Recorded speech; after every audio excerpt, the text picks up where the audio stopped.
जय श्री कृष्णा, राधे राधे। दोस्तों, आज हम आपको इस वीडियो में आंवला नवमी की कहानी सुनाएंगे। तो आपको ये वीडियो पूरी देखनी है और वीडियो को लाइक शेयर करनी है। इस कथा को पूरा सुनने से आपको धन की प्राप्ति और परिवार में सुख संपत्ति की प्राप्ति होती है। चलिए आपको इस कहानी का विस्तार बताते हैं। यह नवमी दीपावली के बाद कार्तिक नवमी को मनाई जाती है। इसे अक्षय नवमी कहते हैं। इस दिन हजारों स्त्रियां और पुरुष अयोध्या, मथुरा, वृंदावन और गोवर्धन आदि तीर्थों की परिक्रमा लगाते हैं। आंवला नवमी के वर्ष की जल रोली मोली, चावल, खीर, बतासे, फूल आदि से पूजा करें। धूप दीप जलावें, भोग लगावें, फल व दक्षिणा आदि चढ़ावें। फिर 1 से लेकर 107 फेरी लगावें। बहुत से लोग श्रद्धा अनुसार इस परिक्रमा को पूर्ण करने के बाद एक फल चढ़ाते हैं और जितनी परिक्रमा होती है उतने रुपए चढ़ाते हैं। फिर आंवला नवमी की यह कहानी सुनते हैं और ब्राह्मणों को भोजन कराकर उन्हें दक्षिणा देते हैं और भोजन कराने के बाद वे 100 दान करते हैं, जिसे आंवला नवमी कहते हैं। आंवला का दान अवश्य करना चाहिए। यह दान एक अक्षय दान कहलाता है। चलिए अब कहानी सुनाते हैं। एक साहूकारनी थी। उसका यह नियम था कि नित्य आंवले के वृक्ष की पूजा करें और एक सोने का आंवला दान करके फिर भोजन करती। यह देखकर पास पड़ोसी व साहूकारनी ईर्ष्या करने लगी और साहूकारनी के एक बेटा बहू थे। एक दिन बहू पड़ोसी को घर गई तो पड़ोसी ने बहू को सिखाया कि तेरी सास रोज सोने की आंवला दान करती है।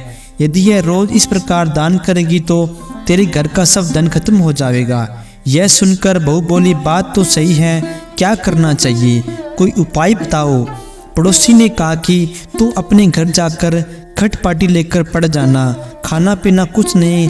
जब तेरा आदमी आवे तो उससे पूछे तू कहना कि तुम्हारी माँ रोज सोने का आंवला दान करती है। इस तरह यदि वह दान करती रही तो सारा धन समाप्त हो जाएगा, फिर हमारे लिए क्या आएगा।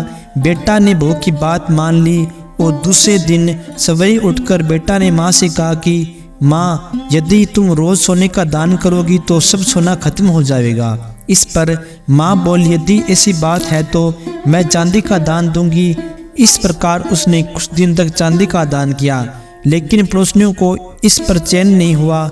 वे फिर आकर बेटा की बहू को सिखा पड़ा गई। चांदी का क्या हराम भी आवे तो वह महंगी है, परंतु फिर भी पड़ोसियों की बातों में आ गई और अपनी पति को सिखा दिया। बेटा ने फिर माँ से कहा, माँ, क्या चांदी भी बिना रुपए की आती है? इस प्रकार सब तिजोरी खाली हो जाएगी। तब माँ ने कहा कि ऐसी बात है तो मैं तांबे का दान करूँगी। बेटा ने इसी प्रकार मना किया और साहूकारनी सिर्फ आंवले का दान करने लग गई। बेटा और बहू ने देखा कि यह बात नहीं मानेगी, अब क्या करना चाहिए। तब बहू ने कहा, अपनी माँ को लेकर जंगल में छोड़ आओ, तब सब मालूम पड़ जाएगा, फिर जिस प्रकार चीज़ दान करेगी। बेटा माँ से बोला, चलो माँ, गंगा स्नान करके आते हैं। यह सुनकर माँ ने सब तैयारियां कर ली और गंगा स्नान का बेटा के साथ चल दी। घोर जंगल में जाकर बेटा ने माँ से कहा कि माँ, तू जरा यहाँ बैठो, मैं सोच हो जाऊँगा। माँ बोली, बैठी रही और काफ़ी देर हो गई। जब बेटा लौटकर नहीं आया तो चिंता करने लगी। पेड़ के नीचे बैठी रोती रही। इस प्रकार भूखी प्यासी बुढ़िया को रोते हुए 2 दिन बीत गए थे। तब भगवान सोचा कि इसके धन का लालची बेटा इसके यहाँ छोड़कर चला गया है और यह मेरे नाम का पर बिना खाए पिए 2 दिन की भूखी प्यासी बैठी हुई है। अब यदि मैं इसकी रक्षा नहीं करूँगा तो मुझे कौन पूछेगा।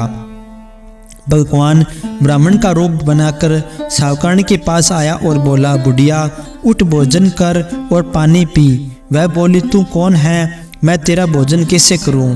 बेटा अभी तक लौटकर नहीं आया है, पता नहीं मरा है या जिया। मैं तो सुबह उठकर गंगा यमुना में स्नान करके आंवले के वृक्ष की पूजा करके और आंवला दान करके ही भोजन करती हूँ। यह सुनकर ब्राह्मण रूपी भगवान बोले, हे ब्राह्मण, मैं ब्राह्मण हूँ, तेरा बेटा तुझे जंगल में छोड़कर अपने घर चला गया है, अब तू क्यों रोती है? आंख बंद कर।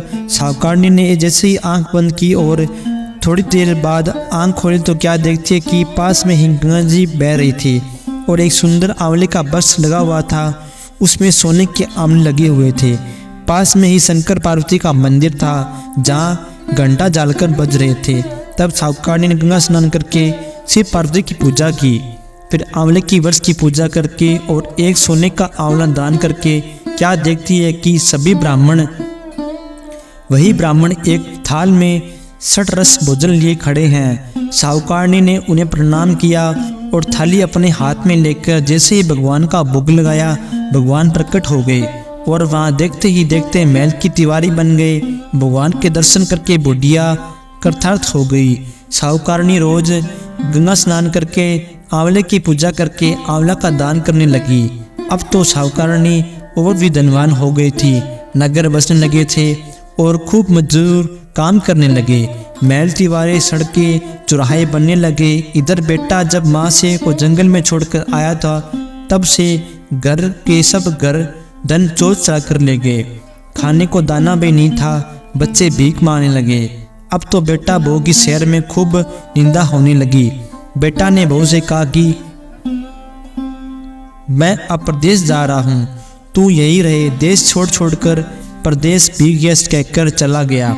वह उसी रास्ते होकर गया जिस रास्ते में माँ को छोड़कर आया था।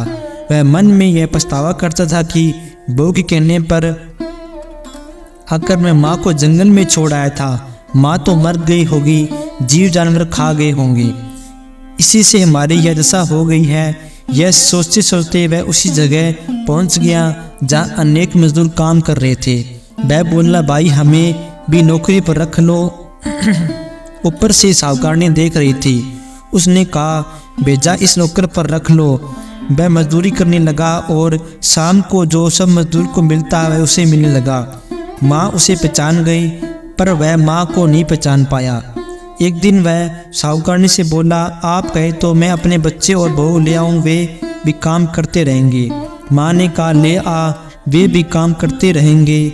वह अपने घर आया और बहू व बच्चों को लेकर वहाँ चला आया। वे वहाँ काम करने लगे। एक दिन बहू साहूकारनी से बोली, अम्मा मैं आपके घर का काम कर दिया करूँगी, आप अकेली रह करती हैं। माँ ने मना किया परंतु बहू की खुशामद करने वह राजी हो गई। एक दिन साहूकारनी स्नान कर रही थी। बहू बोली, मैं आपकी पीठ मल दूँ। साहूकारनी ने मना किया, वह नहीं मानी। साहूकारनी की पीठ पर एक मस्त था जिसे देखकर वह पहचान गई कि यह तो मेरी सास है। अब तो वह रोने लगी। उसने रोने के गर्म आंसू जैसे ही साहूकारनी की पीठ पर पड़े तो वह बोली, चल हट यहाँ से, तू क्यों रोती है? मेरी काया देखकर रोई या माया देखकर? यह सुनकर वह बोली, मेरी सास की पीठ पर ऐसा ही मसा था जिसे देखकर मुझे अपनी सास की याद आ गई थी, इसलिए मेरी आंखों में आंसू बह आए।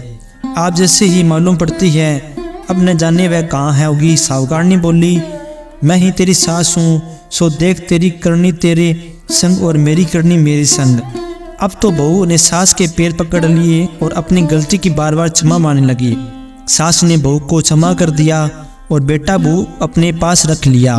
भगवान ने जैसा वैभव साहूकारनी को दिया वे सबको देना। कहते सुनते हंकारा बढ़ते हुए सारे परिवार को सब दान पुण्य अवश्य करने चाहिए। चलिए अब हम गणेश जी की कहानी सुनते हैं। एक बुढ़िया थी, वह नित्य नियम से माटी की गणेश जी का बनाकर पूजा किया करती थी। जल चढ़ाने से गणेश जी रोज गल जाते थे। एक दिन बुढ़िया स्नान करके वहाँ आ रही थी तो रास्ते में कुछ मजदूर मंदिर बनाते हुए मिले। वह उन्होंने बोली, भैया मेरे लिए एक छोटे से गणेश जी की पूजा के लिए बना दो। मजदूर बोले, अरे डोकरी, जितनी देर हम तेरे लिए गणेश जी बनाकर देंगे उतनी देर में मंदिर बन जाएगा। बुढ़िया बोली, निराश होकर चली गई और खटपाटी लेकर भूखी प्यासी पड़ गई। न गणेश जी की पूजा करे न भोजन करे। इधर राजा का मंदिर बने, मजदूर जितना रोज बनावे सब ढह जावे। यह खपकर राजा ने पास पहुंची, महाराज हम जितना मंदिर बनाते हैं उतना ढह जाता है। राजा ने उनसे पूछा, क्या कोई तुम्हारे पास आया था? मजदूर बोले, एक बुढ़िया आई थी, उसने हमसे गणेश जी की मूर्ति बनाने को कहा था, हमने मना कर दिया। तब राजा ने दरबारियों से कहा कि जाकर बुढ़िया को देखो, वह कौन थी और क्या चाहती थी। दरबारी सब ठोकर देखते हुए बुढ़िया के पास पहुंच गए। एक बुढ़िया भूखी प्यासी खटपाटी लिए पड़ी हुई है और मरण के परंत में आई हुई है। वे बोले, डोकरी क्या बात है, तू कैसे पड़ी है? तब बुढ़िया ने जो बात थी वह सब बता दी। दरबारी बुढ़िया को राजा के पास ले गए। राजा ने पूछा, बुढ़िया तेरी यह हालत ऐसे क्यों है? जो बात सच बता दी। बुढ़िया ने कहा कि महाराज मैं गरीब हूँ, मैं रोज़ माटी के गणेश जी की पूजा करती हूँ, सो वह रोज़ जल में गल जाते हैं। मैंने मजदूरों से गणेश जी की मूर्ति बनाने को लिए कहा था, क्योंकि मैं गणेश जी की पूजा करके भोजन करती हूँ। इन्होंने गणेश जी बनाकर नहीं दिए, मना कर दिया। वह चली गई, मुझे नहीं मालूम फिर क्या हुआ। राजा ने उसी समय गणेश जी की सुंदर मूर्ति बनवाकर बुढ़िया को दिलवाई। बुढ़िया ने गणेश जी की पूजा करते हुए राजा का मंदिर बन गया। बुढ़िया भी खूब आनंद से रहने लगी। गणेश जी महाराज की ऐसी महिमा, इनका जो निरादर करता है वह तुरंत फल देता है, इसलिए सब लोग गणेश जी की पूजा करने लगे। तो आज की वीडियो हमने आज आपको आंवला नवमी की कहानी सुनाई थी और साथ में गणेश जी की व्रत कथा सुनाई थी। अगर आपको ये वीडियो पसंद आए तो वीडियो को लाइक करना और चैनल को सब्सक्राइब करना। जय श्री कृष्णा, राधे राधे।